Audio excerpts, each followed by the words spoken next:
My mother-in-law convinced my wife to divorce me and stole everything I built, but her one mistake turned their dream into a legal nightmare. I'm a 45-year-old male and have been running my own construction management firm for 15 years now. It's not some huge corporation, but a solid business that pays the bills and then some. We specialize in mid-size commercial projects, strip malls, office renovations, that kind of thing. I started it with just me and 2 guys I trusted. Now, we've got 28 employees and offices in 2 cities. I'm not trying to brag, just setting the stage here. I met Beth, a 30-year-old female, about 12 years ago at a friend's housewarming. She was 30 then, freshly dumped by some guy who left her with a mountain of credit card debt and student loans from a philosophy degree she never used. She was working as a part-time fitness instructor, barely making rent in a shitty apartment with 3 roommates. She had this side gig selling essential oils or something through one of those MLM things, but it wasn't going anywhere. We hit it off right away. She was gorgeous, yeah. Tall, athletic.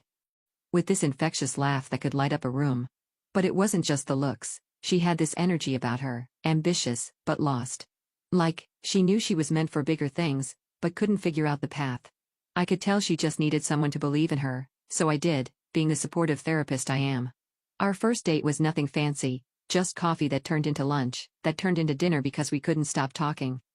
By the 3rd date, I was helping her make a budget to tackle her debt. By the 6th, I was falling hard. There was just something about her determination that got me. She wasn't looking for handouts, she wanted to build something of her own. After we dated for a few months, I helped her consolidate her debt. I wasn't trying to be her savior or anything, but watching her stress over minimum payments while interest piled up was stupid when I could help. I paid off the highest interest cards, and she started making payments to me instead. No interest. It made way more sense financially. We moved in together after 8 months and got engaged at 18 months. When we got married 2 years after meeting, I even fronted the cash for her to start her own health supplement brand. Some subscription box thing with protein powders and herbal supplements. She had this vision of building a wellness empire targeting women who wanted natural fitness solutions, whatever that meant. But she was passionate about it, and I wanted to support her dreams. Before we tied the knot, I insisted on a prenup. Not because I didn't trust her, I was crazy about her, but because I watched my dad lose everything in his divorce 20 years earlier. The man built a plumbing business for 30 years and ended up living in a studio apartment while his ex-wife, not my mom, kept the house, the vacation property, and half his future earnings.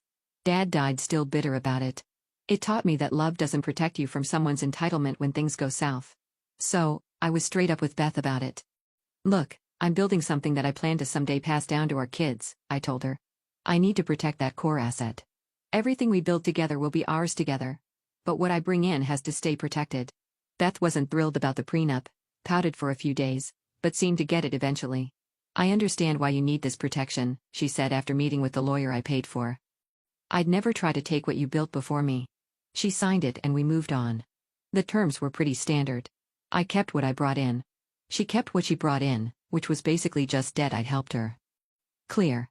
And we'd split anything acquired during marriage $7,525 in my favor if she initiated divorce without cause, like abuse or infidelity. If I initiated without cause, she'd get 40%. If we both agreed to divorce, it would be 60-40 in my favor. At the time, it seemed more than fair given our respective starting positions. She was getting a fresh financial start, and I was protecting what I'd spent years building. The first few years were good, real good. We moved into a nice house in a gated community. Nothing flashy, just comfortable. We traveled a bit. Her business grew steady, not huge, but respectable. She had about 5,000 subscribers at the peak, bringing in maybe $30,000 to $40,000 in profit annually. I was proud of her hustle. She'd post workout videos, nutrition tips, all that stuff, and built a little community. I never micromanaged her business or spending. We had separate accounts for personal stuff, joint accounts for household expenses, and her business had its own accounts that I helped set up but didn't touch. I just wanted us both to thrive in our lanes. But around year 5, things started shifting. First, it was small stuff. She'd drop $800 on a purse without mentioning it. When I brought it up, she'd say, "Don't you want me to look good? It's an investment in my brand image." Then it escalated to guilt trips. If you really loved me, you wouldn't question what I spend. Eventually, it became a pattern. Buy something ridiculous, make me feel like shit for asking about it, then give me the silent treatment for days. I hate that manipulative silent treatment crap. Give me a straight-up argument any day. But Beth mastered the art of weaponized silence.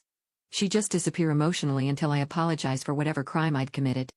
Usually, by buying her something even more expensive to make up for it. A classic reinforcement of bad behavior.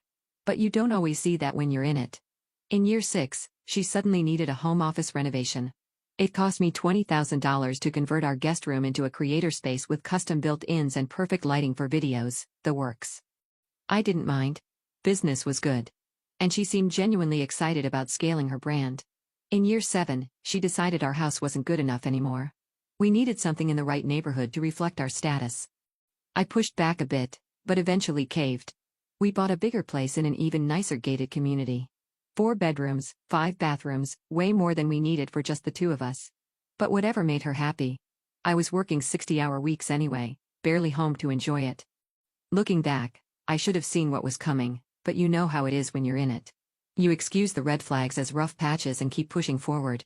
I just figured she was going through some kind of phase or maybe feeling insecure about her business not growing as fast as mine. I tried to be supportive, keep the peace. Around our 8th year together, Beth started referring to our house as her design project when talking to friends. The first time I heard it, I laughed it off. By the 10th time, it bugged me. We'd picked everything together and I'd paid for 90% of it, but suddenly she was acting like she'd created this amazing space all on her own. She started hosting these wellness brunches at our place where she'd invite a bunch of women over. I'd come home to find these groups of women sitting around our living room, drinking green smoothies and talking about manifesting abundance or whatever. Normally, I wouldn't care. It was her house too. She could have friends over. But I started noticing how she talked about me when I wasn't supposed to be listening. Mike's at work as usual with this dismissive tone, or men just don't understand the vision we have as female entrepreneurs. Little digs that added up. Whenever I had a business win, landing a major client or hitting a revenue milestone, she'd brush it off. That's good, babe. You're supposed to make money. But when she gained 100 followers on Instagram, I was expected to bring her a gift and celebrate her brand growth. The shift from partner to a queen with an attitude wasn't overnight. It was slow, subtle. She just gradually decided she deserved everything without acknowledging where it came from. Her attitude became, of course, you should buy me nice things. Look who you get to be married to. As if her existence was some kind of gift to me that required constant payment. About 6 months ago, I started noticing weirder stuff. Beth suddenly password locked her phone. She'd never done that before. She'd angle her screen away when I walked into her room, started going to the bathroom to take calls, and spent hours on her laptop with AirPods in, having conversations I couldn't hear. She'd disappear for entire Saturdays for networking events, but was vague about who else was there or what they discussed. She started listening obsessively to these self-empowerment podcasts with titles like Taking What You Deserve and The Value of a Wife, leaving the episodes playing on our smart speakers sometimes. Between the usual fitness and wellness accounts were these random lawyers and women's financial coaching pages I'd never seen before. One coach's bio said something weird like, helping women secure the bag their husbands didn't know they packed. Another had this tagline about reclaiming your worth in a relationship and asset protection strategies for modern women. I scrolled through her recent activity trying to understand why Beth would follow these accounts. That's when I noticed her search history had stuff like marriage contract loopholes and documenting emotional patterns in relationships. There was even a search for how to prove controlling behavior. That last one hit me hard. Controlling me? I've always bent over backwards to support her dreams, never questioned her spending, never even raised my voice during arguments. Why would she be looking into this stuff? Was she helping a friend through something, planning to become some kind of relationship coach herself? Or was there something more personal behind these searches? I put her phone back exactly where I found it, feeling a weird mix of confusion and unease. Maybe I was overthinking things, but these weren't the kind of accounts a happily married woman typically follows. I couldn't shake the feeling that something was shifting beneath my feet, like the first tremor before an earthquake. Then, out of nowhere, Beth casually asks over dinner, "Hey, could I review our prenup again? Just curious about something." Alarm bells went off. Nobody gets just curious about a prenup after 10 years unless they're planning something. Why? I asked, trying to sound normal. Oh, just something Jill mentioned about the standard terms these days. Probably nothing, but I'd like to refresh my memory. She smiled like it was no big deal. I told her I'd dig it out of the safe deposit box next time I was at the bank. I never did, of course, but that's when I started paying attention, real attention. Her inner circle wasn't helping. Her best friend Jill was always saying things like, "Beth, you're the brand. He's just the background." Or her mom Rita dropping gems like, "A smart woman always secures her future. Men come and go always" when they thought I couldn't hear, but houses have vents and sound travels. Rita had been divorced 3 times, each one leaving her better off financially than the last. She'd been pushing Beth since day one to keep her options open. I used to think it was just Rita being Rita, bitter and high on her own survival story. But then, one morning, I was passing by Beth's home office while she was on a call with her mom on speaker. Door halfway closed. I wasn't trying to spy, but when someone's voice echoes through your hallway, you can't exactly unhear it. "You should talk to Jasper," Rita said. "He's brilliant when it comes to financial resets. Helped one of my friend's daughters sort her situation out clean. You don't have to stay stuck just because you feel obligated." Beth didn't say much. Just this little of agreement, like the name wasn't new to her. I froze outside the door. Jasper. That wasn't a name I'd heard around our circle. And the way Rita said it, like he was part therapist, part financial assassin, set off something in my gut. Why the hell did they need all this talk about financial resets? They were planning something. I just needed confirmation. That night, I asked Beth casually, "Who's Jasper?" She barely blinked. "Oh, just someone Jill mentioned from a finance group." Cool insights. Then she changed the subject like it was nothing, but it wasn't. I checked her Instagram. There he was, Jasper, late 30s, polished, smug, bio full of red flags, helping women reclaim power from financial imbalance. It was a playbook, one designed to bleed men dry. I wasn't confronting Beth yet. I needed to be sure. I asked one of our mutual friends, Kim, at a group dinner. She froze. "No idea who that is," she said too fast. Tara, another friend, slipped up over coffee. "I think maybe that's the guy from her investment group." Then she changed the subject like it burned her tongue. That was enough. I had my answer. So one Thursday, I told Beth I had a site inspection across town that would run late. Instead, I wrapped up early and came home around 3 p.m. The garage door was closed, but Beth's car was inside. As I walked in through the side door, I heard murmuring from upstairs. I quietly went up, not trying to catch her cheating. Honestly, that would have been simpler. Instead, I found her in our home office, laptop open on a Zoom call. I stood in the hallway out of frame and listened. A man was talking, and I bet it was Jasper. "You've wasted 10 years catering to a man's ego," he was saying. "Your contributions to that marriage are worth way more than some outdated prenup. You can own that house, you just need to play it smart. My consulting fee is steep, but once we're done, you'll never worry about money again." Beth was nodding, taking notes. "The prenup doesn't account for emotional labor and lost opportunities," she said. "I could have been huge by now if I hadn't been playing supportive wife. I've put in just as much as he has." "Exactly," he said. "That's why we need to document everything. Every time he made you feel small, every time he questioned your spending or your business decisions. We're building a pattern of control here. You need to start recording conversations, saving texts, anything that shows he limited your growth." I remember standing there like, what the hell is going on? I almost burst in right then. Supportive wife? Yeah, that's right. But something stopped me. If I confronted her, she'd know I was onto her. Better to let her think her plan was working while I prepared my own defense. I backed away silently, went downstairs, then made noise coming in the front door. "Honey, I'm home early." By the time I got upstairs, the call was ended and she was just checking emails. "How was your inspection?" she asked, all innocent. "Fine," I said. Foundation looked solid. The irony wasn't lost on me. That night, I couldn't sleep. Not because I was sad, but because I was freaking pissed and because I needed a plan. The woman I'd built a life with for a decade was actively plotting to destroy me. To take everything I'd worked for by painting me as some kind of monster. And the worst part? If I hadn't caught on, it might have worked. I didn't confront Beth about Jasper. I wouldn't give her the chance to spin some story or accuse me of spying. Instead, I started preparing methodically like I would for any business contingency. So the first thing the next morning, I called my lawyer. I gave him a situation update. We discussed worst-case scenarios and built defenses for each. He said if she was talking to some coach about the prenup, chances were she'd try to claim coercion, fraud, or emotional abuse.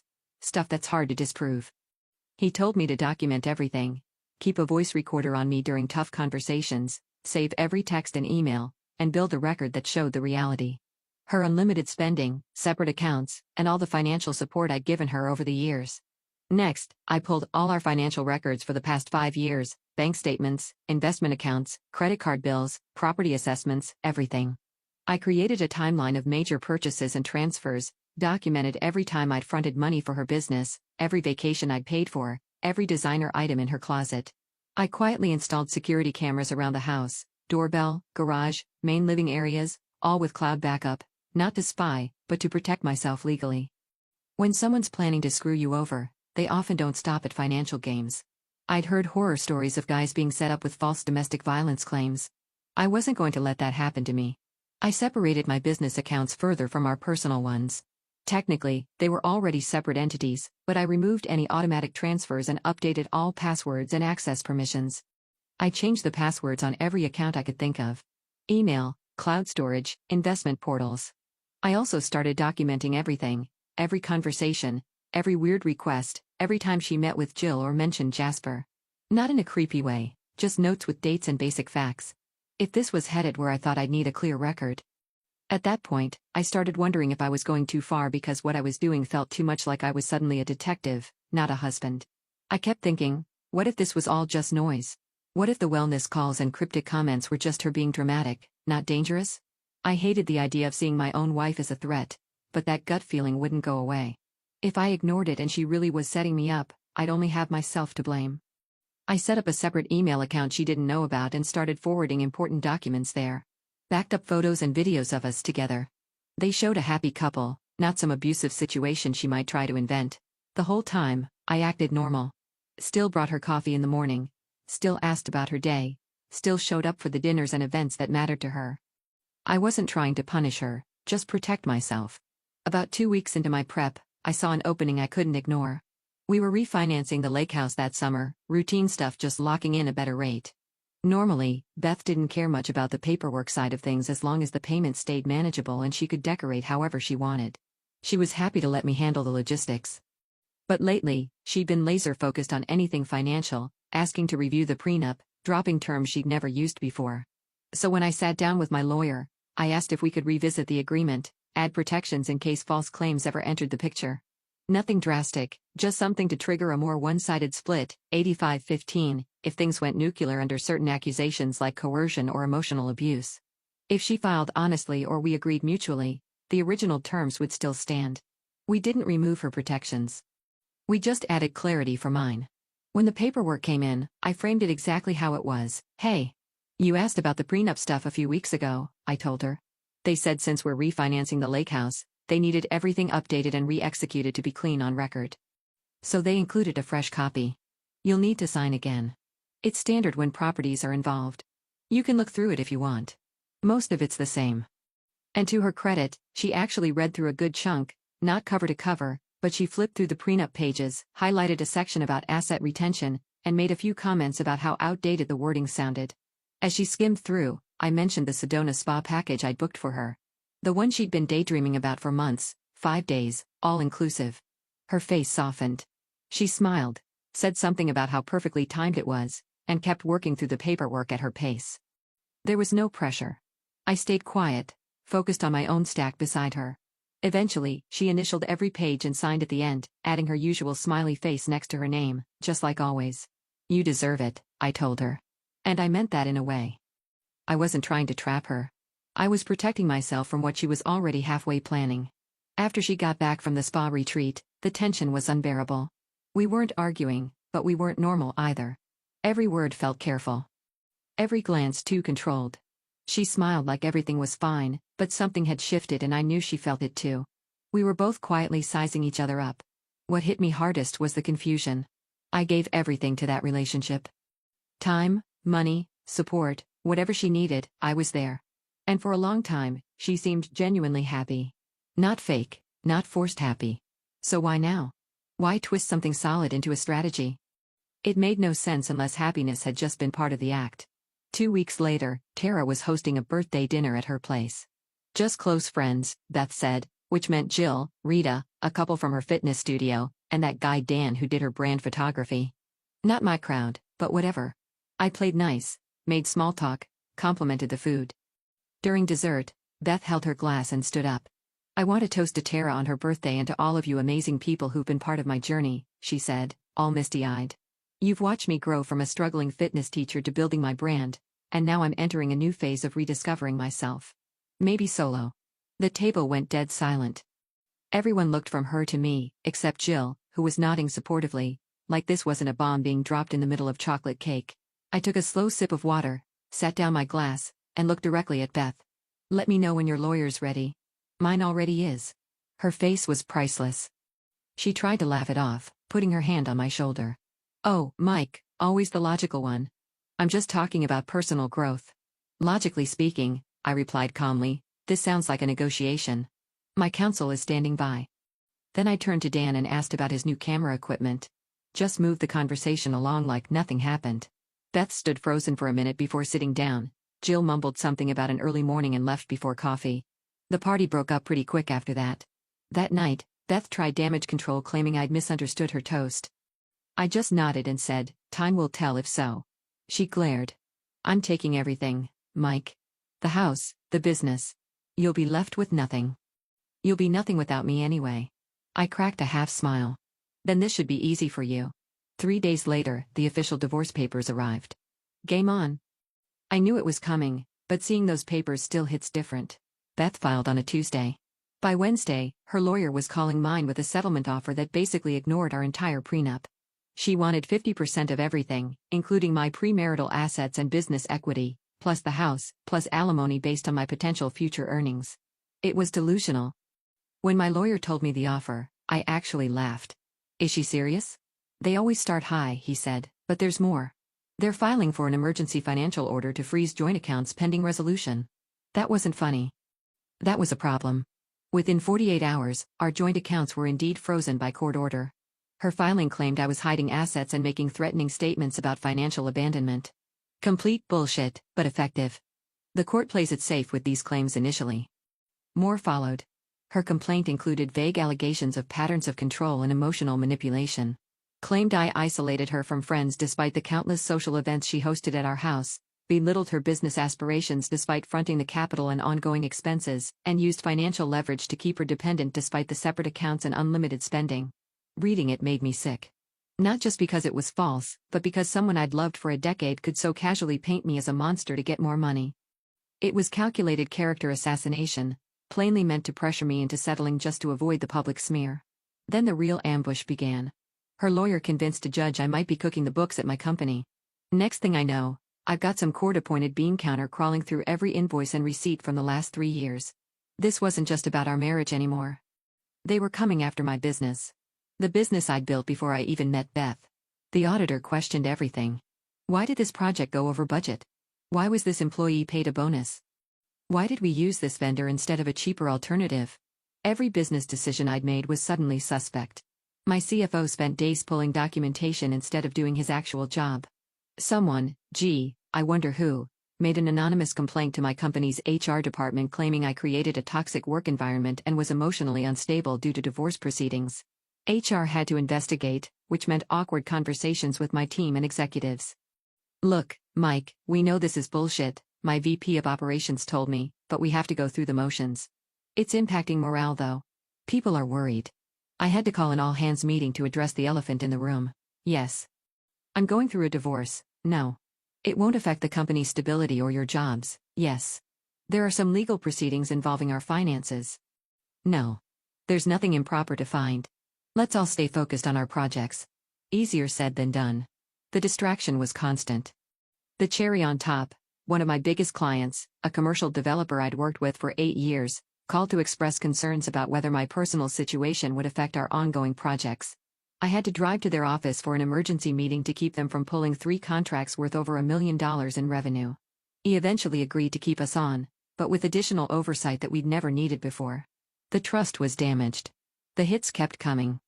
My business line of credit suddenly got reviewed by the bank. My personal credit score dropped 85 points from all the inquiries.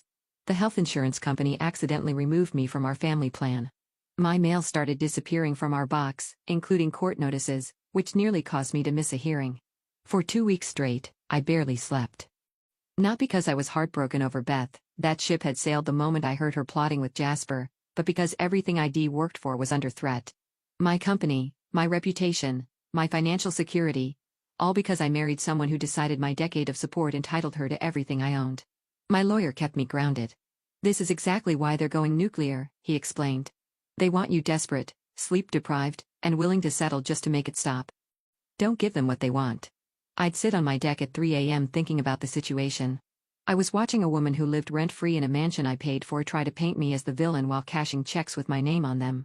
The whole time, Beth was posting these vague inspirational quotes on Instagram. Stuff like, "Sometimes walking away is the strongest move and know your worth," then add tax. Her followers ate it up, commenting how brave she was, if they only knew. This wasn't about love anymore. This was financial warfare. And despite the initial hits, I still had two aces up my sleeve. The weeks after Beth filed were brutal. The legal system isn't built for innocent people. It's built for process. And that process is slow, expensive, and favors whoever strikes first with the most dramatic claims. Every morning started with some new emergency. A motion filed, an account frozen, a demand for documents that would take days to compile. I was spending hours on the phone with my lawyer instead of running my business. We had a preliminary hearing where the judge decided on temporary arrangements while the divorce proceeded. Despite our prenup specifically saying no temporary support was required, the judge ordered me to pay Beth $8,000 a month for ongoing living expenses. This on top of the fact that I was still paying the mortgage on our main house where she was living, plus all the utilities and insurance. The judge's reasoning: Beth had become accustomed to a certain lifestyle and needed continuity during this difficult transition. Never mind that she was the one who chose to blow up our marriage or that she had her own income from her business.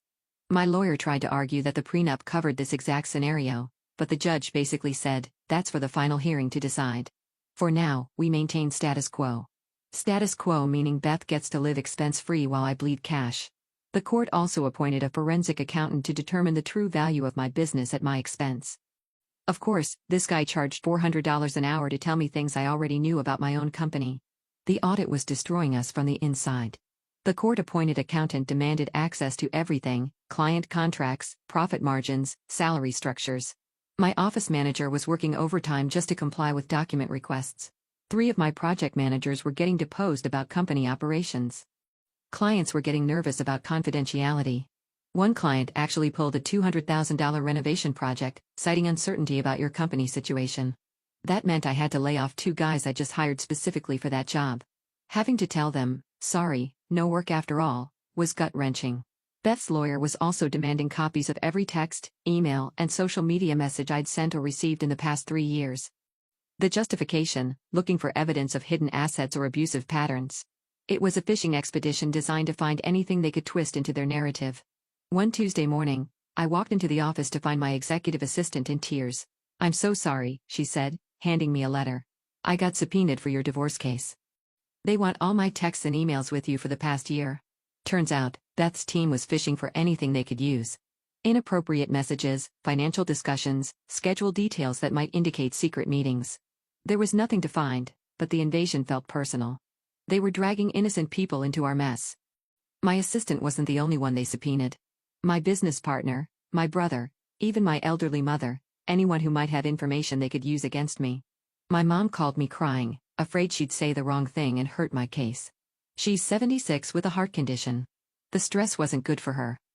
The temporary financial order meant I was living on a court-approved allowance for my own money while the case proceeded.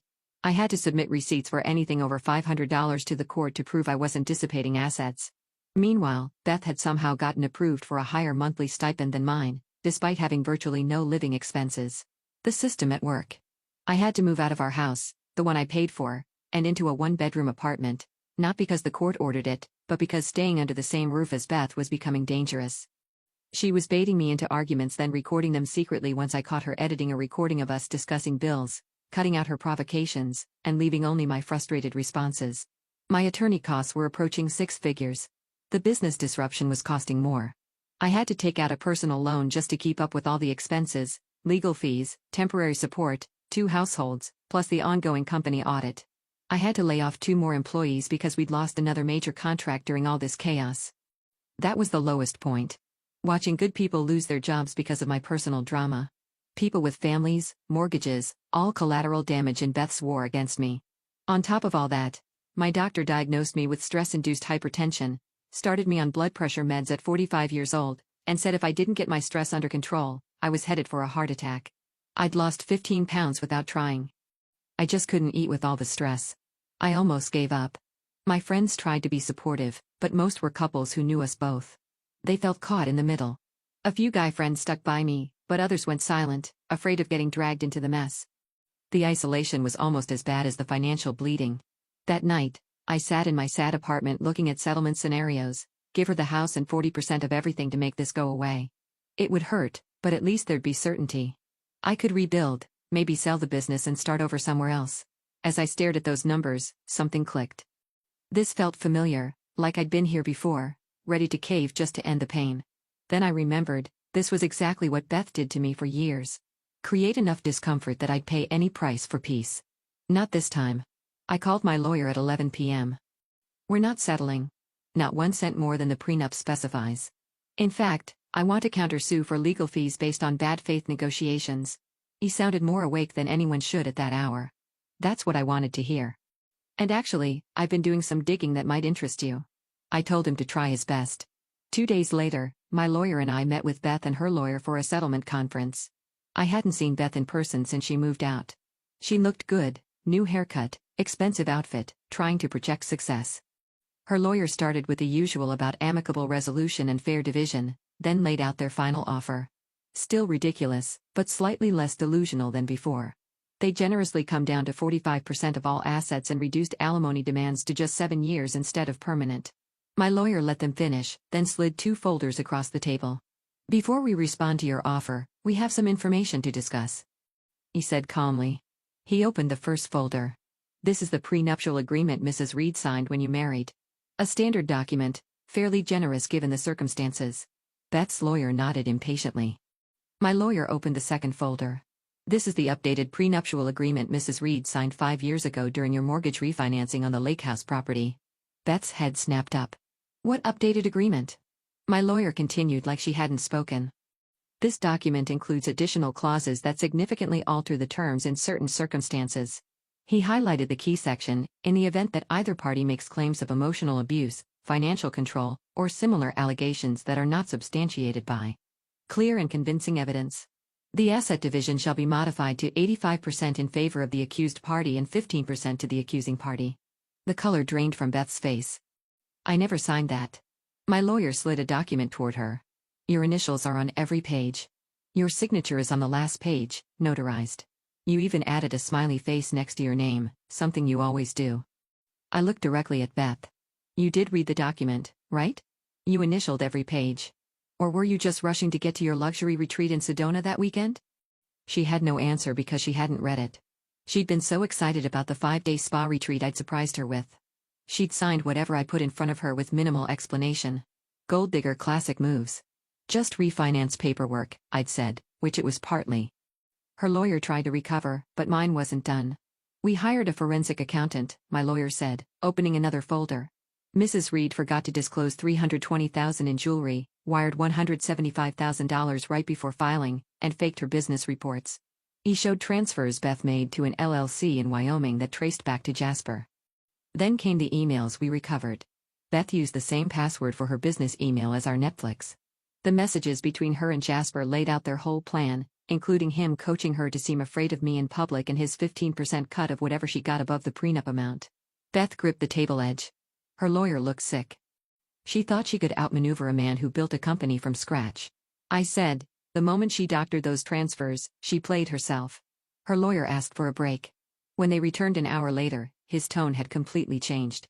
Perhaps the original prenup terms would be acceptable after all.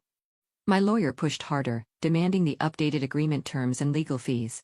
2 days later, they caved completely. Long story short, 1 month later, the divorce was final. Beth got her 25%, nothing more. I kept the house, my company, and my dignity. Of course, Jasper ghosted Beth when the money wasn't what they'd planned. Her supplement brand now offers financial empowerment for women seminars. The irony isn't lost on me. I'm dating again, a real estate agent who makes her own money and hates drama. No moving in, no joint accounts. The prenup lesson from my dad was the best inheritance he ever gave me. Beth didn't want a husband, she wanted a mark. She just picked the wrong one. Play stupid games, win stupid prizes.